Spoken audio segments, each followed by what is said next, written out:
नमस्कार, मी संदीप आणि आपण पाहताय LS मराठी। रुपाली चाकणकर यांच्यावरील राजकीय संकट आता अधिक गहिरं होत गेलंय।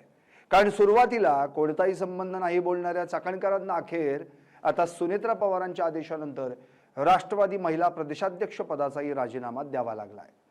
महाराष्ट्र राज्याच्या राजकारणात काही दिवसांपासून सुरू असलेल्या वादळानं अखेर एक मोठं वळण घेतलं। नाशिकमधील स्वयंघोषित भोंदूबाबा अशोक खरात याच्याशी असलेल्या कथित संबंधांच्या आरोपामुळे अडचणीत आलेल्या रुपाली चाकणकर यांनी अखेर राष्ट्रवादी काँग्रेसच्या महिला प्रदेशाध्यक्ष पदाचा राजीनामा दिला।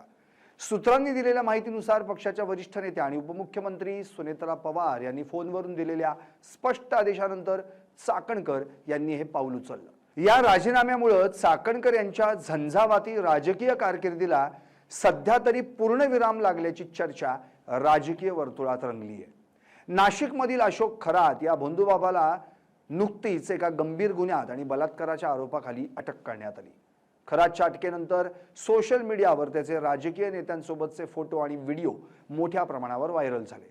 यामध्ये रुपाली चाकणकर यांचे खरात सोबतचे काही जुने व्हिडिओ आणि सत्काराचे फोटो समोर आल्यानंतर विरोधकांनी रान उठवलं। सुरुवातीला चाकणकर यांनी हे आरोप फेटाळून लावले होते।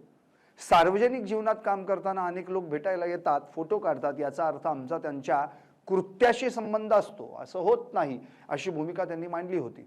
मात्र तपासात काही धक्कादायक बाबी समोर आल्यानंतर सरकार आणि पक्षाची प्रतिमा मलिन होऊ नये यासाठी त्यांच्यावर दबाव वाढू लागला होता। या वादाची पहिली ठिणगी 20 मार्च 2026 रोजी पडली, जेव्हा मुख्यमंत्री देवेंद्र फडणवीस यांनी या प्रकरणाचं गांभीर्य लक्षात घेऊन रुपाली चाकणकर यांना राज्य महिला आयोगाच्या अध्यक्षपदाचा राजीनामा देण्याच्या सूचना दिल्या। महिलांच्या हक्कासाठी लढणाऱ्या सर्वोच्च संस्थेच्या अध्यक्षपदावर असलेल्या व्यक्तीचं नाव अशा प्रकरणाशी जोडलं जाणं नैतिकदृष्ट्या अयोग्य असल्याचं मुख्यमंत्र्यांचं मत होतं। अखेर 20 मार्चला त्यांनी आपल्या शासकीय पदाचा राजीनामा सुपूर्द केला। शासकीय पद गेल्यानंतर चाकणकर यांच्याकडे पक्षाची जबाबदारी होती। विरोधकांकडून होणारी चिखलफेक पाहता राष्ट्रवादी काँग्रेसनं कठोर पाऊल उचलण्याचं ठरवलं। 27 मार्च 2026 रोजी सकाळी सुनेत्रा पवार यांनी रुपाली चाकणकरांना फोन केला। या फोन कॉलमध्ये सुनेत्रा पवारांनी अत्यंत स्पष्ट शब्दात पक्षाच्या हितासाठी आणि प्रतिमेसाठी महिला प्रदेशाध्यक्ष पदाचा राजीनामा द्यावा असे आदेश दिल्याची माहिती समोर आली आहे। पक्ष नेतृत्वाचा रोख लक्षात घेऊन चाकणकर यांनी तातडीनं आपला राजीनामा पक्षाकडे पाठवला।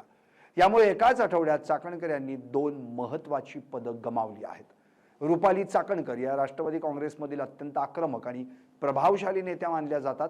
अल्पावधीतच त्यांनी आपल्या वक्तृत्वानं आणि संघटन कौशल्यानं पक्षात स्वतःचं स्थान निर्माण केलं होतं।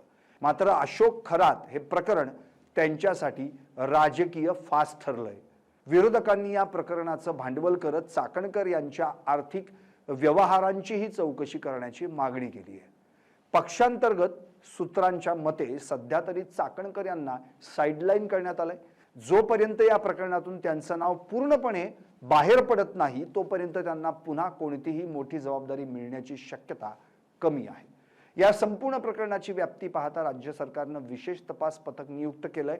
अशोक खरात याचं जाळं किती खोलवर पसरलंय आणि त्याला कुणाचे राजकीय वरदहस्त आहेत याचा शोध हे पथक घेत आहे। गृहमंत्री देवेंद्र फडणवीस यांनी स्पष्ट केलंय की कुणीही कितीही मोठा असला तरी कायद्यासमोर समान आहे। या प्रकरणात दूध का दूध आणि पाणी का पाणी होईल। आपल्या राजीनाम्यानंतर प्रसिद्धीपत्रक काढून रुपाली चाकणकर यांनी आपली बाजू मांडली आहे। त्यांनी म्हटलंय की माझ्यावर झालेले आरोप बिनबुडाचे आहेत। मी तपास यंत्रणांना पूर्ण सहकार्य करते। विरोधक सूडबुद्धीनं माझं राजकीय करिअर संपवण्याचा प्रयत्न करतायत। मला न्याय व्यवस्थेवर पूर्ण विश्वास आहे। रुपाली चाकणकर यांचं हे प्रकरण केवळ एका व्यक्तीपुरतं मर्यादित नसून महाराष्ट्राच्या राजकारणात नैतिकतेचा प्रश्न पुन्हा एकदा ऐरणीवर आलाय। सुनेत्रा पवारांच्या हस्तक्षेपामुळे पक्षाने एक मोठा संदेश देण्याचा प्रयत्न केला असला तरी आगामी काळात या वादाचे पडसाद उमटणार हे निश्चित।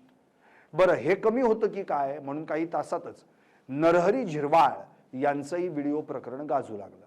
त्यामुळे राष्ट्रवादीवरचा राजकीय दबाव वाढला। आता डॅमेज कंट्रोलसाठी रुपाली चाकणकरांचा राजीनामा झाला, त्यानंतर झिरवाळांच्या बाबतीतही पक्ष असाच मोठा निर्णय घेणार का हे पाहणं महत्त्वाचं ठरणार आहे। पाहत रहा LS मराठी।